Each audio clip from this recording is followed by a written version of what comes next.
j'ai un message pour quelqu'un aujourd'hui. J'aimerais que l'on puisse lire dans le livre de 2 Samuel chapitre 9 à partir du premier verset. La Bible dit: David demanda: reste-t-il encore un survivant de la famille de Saül?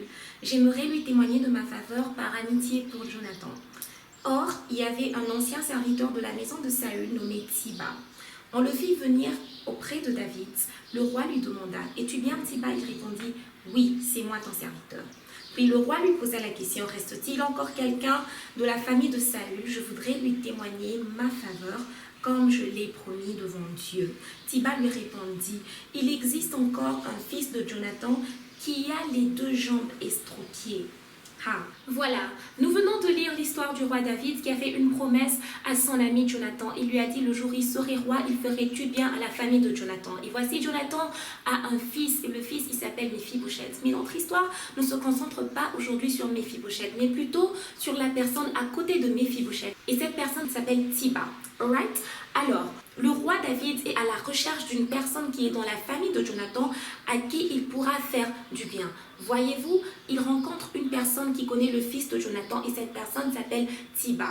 Il lui demande: comment est-ce que je peux faire du bien à la famille de Jonathan? Et Tsiba lui dit: effectivement, il y a une personne de la famille de Jonathan à qui tu peux faire du bien, mais cette personne est estropiée des 2 jambes. C'est bizarre parce que le roi David n'avait pas demandé dans quel état se trouvait la personne. Il avait plutôt demandé s'il y avait une personne. Il avait juste besoin d'une personne. Peu importe son état, peu importe son rang social, peu importe la situation dans laquelle elle se trouve, le roi David avait juste besoin d'une personne de la famille de Jonathan à qui il ferait du bien. Mais là, la Bible nous révèle le cœur de Tsiba. Tsiba ne voulait pas que le roi puisse faire du bien à la famille de Jonathan. Et pourtant, Tsiba était un serviteur fidèle, entre guillemets, de la famille de Jonathan. Car nous venons de lire que la Bible nous dit qu'il était serviteur de la maison de Saül. Il a servi Saül, il a servi Jonathan et maintenant il était en train de servir le fils de Jonathan, Méphibosheth. Il était toujours là pour Méphibosheth. Mais quand finalement la bénédiction, la visitation divine veut localiser Méphibosheth, il part chez la personne qui est censée faire du bien à Méphibosheth pour lui dire que la personne que tu veux visiter, la personne à qui tu veux faire du bien est en fait estropiée des 2 jambes. Comment se fait-il qu'ils viennent mentionner ce qui ne va pas chez Méphibosheth au moment où Méphibosheth a besoin d'être béni par le roi David? C'est comme ça. Vous savez, dans la vie, il y a des personnes qui vous servent, des personnes qui sont avec vous pendant tous les instants de vos vies. Et c'est souvent pendant les moments difficiles. Alright? Il y a des personnes qui sont là pendant des moments difficiles de vos vies. Elles vont vous appeler, elles viendront vous rendre visite, elles vont voir si vous avez mangé, elles vont checker toutes ces choses. Mais le moment où la bénédiction voudra vous localiser, ces personnes-là ne seront pas contentes.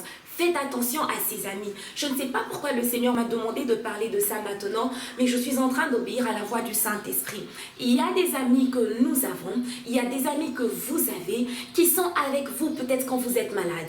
Ces personnes viennent, ces personnes préparent pour vous, ces personnes font tout ce qu'elles peuvent faire. Mais le moment où ces personnes se rendent compte que la bénédiction de Dieu vous localise dans un certain domaine de votre vie, ces personnes ne sont pas contentes et vous allez le voir. Ces personnes vont mentionner ce qui ne va pas chez vous. Ces personnes vont se plaindre. Pourquoi? Parce qu'il y a des personnes qui sont là pour vous quand ça ne va pas.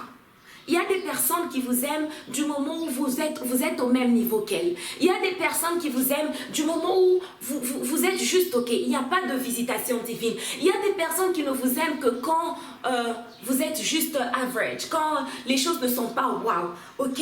Et quand finalement les portes commencent à s'ouvrir, ces personnes la voient et vous voyez qu'en réalité vous n'étiez pas amis. La personne aimait juste être là pour vous quand ça n'allait pas, mais quand ça va, vous verrez que la relation ne va plus tenir.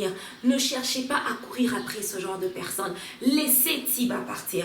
Quand Tsiba vient et qu'il mentionne à la personne qui doit vous visiter vos points négatifs, laissez Tsiba partir.